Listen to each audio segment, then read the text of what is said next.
जन्म होता है तो बहुत दिन तक तो इसका किसी से कोई अटैचमेंट नहीं होता, किसी को नहीं जानता जी, माँ को न पिता को। फिर ये बीच में ये क्रिया कहाँ से आ जाती है अटैचमेंट वाली, ये समझ में नहीं आता, तो ऐसे फंस जाते हैं।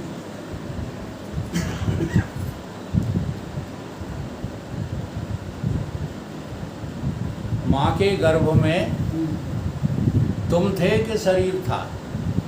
हम शरीर वहाँ मतलब मन निर्मल है, भले निर्मल हो, लेकिन वहाँ भी तुम और शरीर में तुम भेद नहीं कर पा रहे थे, वहाँ भी नहीं कर पा रहे थे, और वहाँ से बाहर आए तब भी नहीं कर पाए। अब शरीर और तुम दोनों ही चिपके रहते हो, काहे से? आत्मा के अज्ञान से। शरीर और तुम बार बार यही प्रश्न कर रहे हो कि नहीं कर रहे हो कि शरीर का अटैचमेंट। अच्छा, शरीर का अटैचमेंट तो मैंने आज तक देखा ही नहीं, न तुमने देखा ना हमने देखा। मन से मन जरा ध्यान दो, बहुत ध्यान देने योग्य बात है। तुम इस मकान में रहते हो, तुमने बनवाया है, सब बात है, चिपके कहाँ हो तुम इससे? तुम्हारा शरीर कहाँ चिपका है? चिपके नहीं, मन चिपका हुआ है। बंद करो। तो अटैचमेंट जो है शरीर का है कि मन का है? मन का तो प्रश्न ही गलत करते रहते हो। शरीर कभी भी न किसी से चिपका है न कभी चिपकेगा।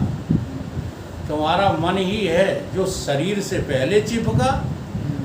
पहले इसने शरीर को मैं कहा, मेरा कहा, और उसके बाद शरीर के बाहर के सामानों को मैं मेरा कहा।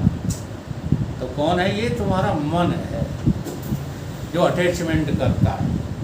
ठीक है, अब इसी मन के बारे में शास्त्र कहते हैं, मनेव मनुष्याणाम कारणम बंध मोक्षयो विषयासक्त मना बंधा।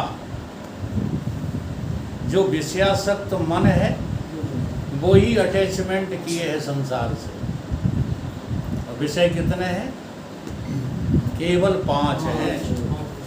जी हाँ, उन्हीं 5 विष रूपी विषयों को तुम पान करते रहते हो, इसलिए बार बार जन्मते रहते हो, बार बार मरते हो। इन्हीं को त्याग करना है, संसार का त्याग नहीं करना। बहुत बढ़िया हमारे गुरुदेव बोलते रहते थे, कहते आँख का त्याग थोड़ी करना है, आँख का जो विषय है उसका त्याग करना है। कहीं कैसे? कि देखो भालो तको मत, जो त्याग हो गया। चलो फिरो पैरों से, थको मत, लो त्याग हो गया।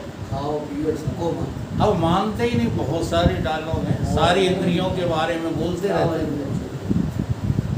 तो ऐसा आप अपने को अनुभव करो, आपका देह कहीं अटैच नहीं होता, आप ही खुद देह से अटैच होने के लिए अपने मन को तैयार कर लेते हो, तो वो मन बन जाता है संसार में। और निर्विषया मना मुक्ता, एक बार तुम अपने मन को परमात्मा की ओर खींचने की जो है कोशिश करो, वो खींचेगा, उसका अटैचमेंट जो है प्रभु से होगा।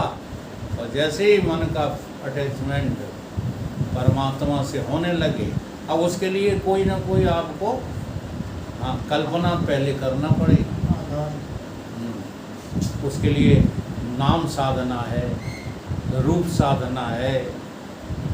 समझ में आ रही बात है? अब उनको आप करते नहीं, उनको समय देते नहीं हो, कतई वेदांत सुन लिया एकदम भ्रम हो जाते हो, सारी गड़बड़ ये। आपके दरवाजे पे कोई भीख मांगने आए तो क्या स्वभाव, क्या रहता आपका बर्ताव? ईमानदारी से सोचा करो, साधना शुरू हो जाएगी। अगर भिखारी को ललकार देते हो तो अभी आप भगवान की साधना नहीं कर रहे। कोई चंदा वाले आ जाते हैं, 2 प्रकार के होते हैं चंदा वाले।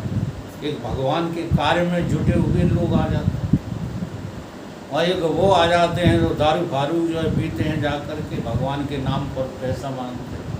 अब इतना विवेक तो रखो, हाँ, किसे देना किसे नहीं। किसे देना है किसे नहीं देना। तो तुम मना ज़्यादातर किसको करते हो जानते हो? जो भगवान के लिए मांगने आए हैं उन्हें तो मना कर देते हो। चार प्रभावशाली लोग आए गए वैसे हाँ। उनको हाल निकाल उनको हाल दे देते हो। नेताजी चुनाव लड़ने के लिए पैसा मांगने आए हार गया तो तुम दौड़ के जो है मानते कहाँ हैं? तो अपनी जबरदस्ती टीका करके भटक गए जल्दी जल्दी। समझ में आए? वो हमने महाराज जी का कार्यक्रम कराया, हमारी बहन जी गायत्री पीठ के लिए लगी रहती है, इनसे पूछो लोग कैसा दुर्व्यवहार करते हैं। 5-5 रुपए तक हमने मांगे हैं महाराज जी की जो है कार्यक्रम। लोग जानते हो क्या कहते हैं? सारे इनके घरे रोटी नहीं है मांगती।